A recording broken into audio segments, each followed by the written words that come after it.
بسم الله الرحمن الرحيم. markaan doonayo buuggan PDF-ka ah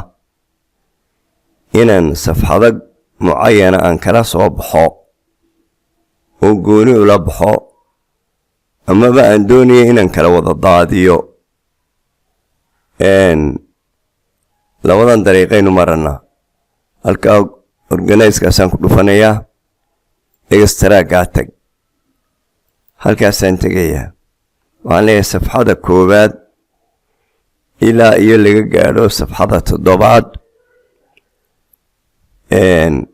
hakad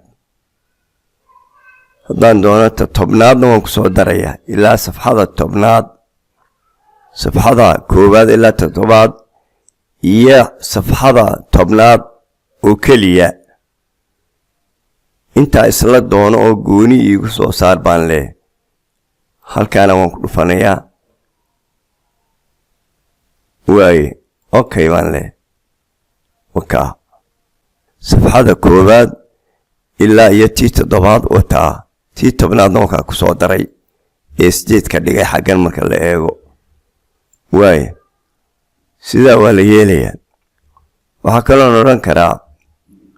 waaye halkayga ku noqo waaye halkayga ku noqo waxaanu leenahay laga bilaabo safxada koowaad ilaa iyo safxada 7aad mid walba gooni ka dhigo fayl gooniyo u samee oo kala daadi halkaasaan tegayaan ku dhufanayaa okay baan leeyahay haggeen kuu dhigaa buu yidhi desktop-ka waayo waxaad ii dhex dhigtaa faylka ii dhex dhig weerku ku qoran yahay okay dhe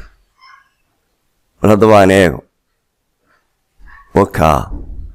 halkaa ii dhigay 1 2 3 4 5 6 7 wakaa bage walba gooni buu iga dhigay bal hadda kaaba aan eego waaye wakaa waa bage keliya labadaa qaabba waynu u samayn karnaa